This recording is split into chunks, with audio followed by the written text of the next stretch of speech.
জানো মা, আমি আমার পরিবারটাকে কখনো খারাপ দেখতে চাইনি। সব সময় চেয়েছি আমার পরিবারটাকে কিভাবে ভালো রাখবো। জানো বাবা, আমি কোনো দিন আমার নিজের শরীরের দিকে তাকাইনি। সব সময় আমার পরিবারের কথা ভেবেছি, তোমার কথা ভেবেছি, মায়ের কথা ভেবেছি, ভাইয়ের কথা ভেবেছি, আর ভেবেছি আমার ছোট বোনটির কথা। কিন্তু তোমরা কেউ কখনো আমার কথাটা ভাবনি। ভেবেছে আমার ওই পিচ্চি বোনটা। আচ্ছা মা, শুনেছি সন্তান কষ্টে থাকলে নাকি মায়েরা বুঝতে পারে। কই, তুমি তো কখনো বুঝতে পারোনি আমার কখন মন খারাপ থাকে। কিন্তু আমার ওই পিচ্চি বোনটা ঠিকই বুঝতে পেরেছে। মা, আমি কি আসলে তোমার নিজের সন্তান নাকি কুড়িয়ে পাওয়া সন্তান? জানো মা, আমি যখন প্রবাসী ছিলাম তখন যত টাকা ইনকাম করেছি সব তোমাদেরকে পাঠিয়েছি। আমি নিজের জন্য কিচ্ছু রাখিনি। বিশ্বাস করো, আমার তো ঠিকঠাক মনেও পড়ে না কবে দুমুঠো ভালো খাবার খেয়েছি। ভেবেছিলাম বাড়িতে এসে তোমাদের সাথে একসাথে বসে দুমুঠো ভালো খাবার খাবো।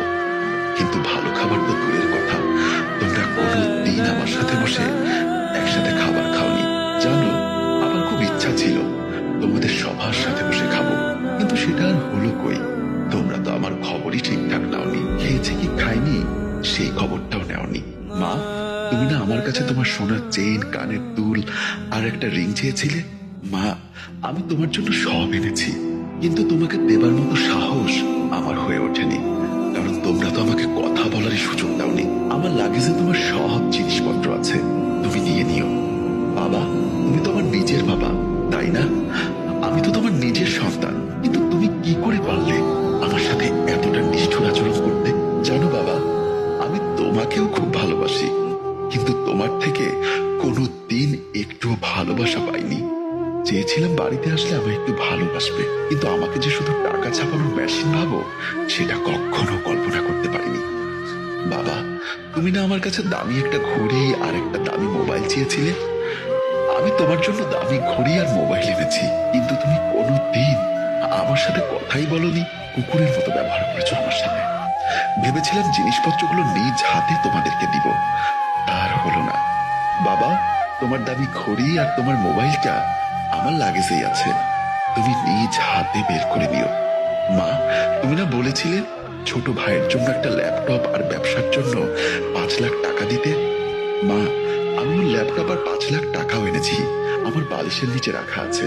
বালিশটা সরিয়ে ওগুলো সুমনকে দিয়ে দিও। কিন্তু আমার নিজ হাতে তো আর দেওয়া হলো না, তাই তোমরাই দিয়ে দিও। বাবা, তুমি না বলেছিলে আমার ছোট বোনের বিয়ের জন্য ওর সোনার চুড়ি, কানের দুল, হাতের বালা, গলার চেন লাগবে আর 3 লাখ টাকা লাগবে। বাবা, আমি আমার পিচ্চি বোনের জন্য সব এনেছি। লাগেজের উপরে চেনটা খুললেই পেয়ে যাবে। তোমরা ভাবছো আমি দেশে এত টাকা পাঠানোর পরও এত টাকা কি করে নিয়ে আসলাম? জানো মা, আমি দিন রাত 24 ঘন্টা মিলে 20 ঘন্টাই কাজ করতাম, কখনো নিজের শরীরের দিকে তাকাইনি। আর তারই ফলস্বরূপ আমার মাথায় বাসা বাঁধলো ব্রেন টিউমার। জানো, ভালো করে কখনো চিকিৎসা করিনি, ভেবেছিলাম এমনি হয়তো ঠিক হয়ে যাবে। কিন্তু একটা সময় পর ব্যথা সইতে না পেরে ডাক্তার দেখাই, আর তখন ডাক্তার বলে আমার ব্রেন টিউমার। আমি লাস্ট স্টেজে আছি, বড় জোর 1.5 মাস বাঁচবো। তাই আর কোনো কিছু না ভেবে 24 ঘন্টা কাজ শুরু করি, আর টাকা জমিয়ে তোমাদের সব চাওয়া পূরণ করে দেশে আসি।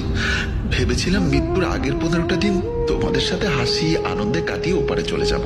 কিন্তু আমি দেশে আসার পর তোমরা যা শুরু করলে, তাতে আমার নীরবে একটা ঘরে পড়ে থাকা ছাড়া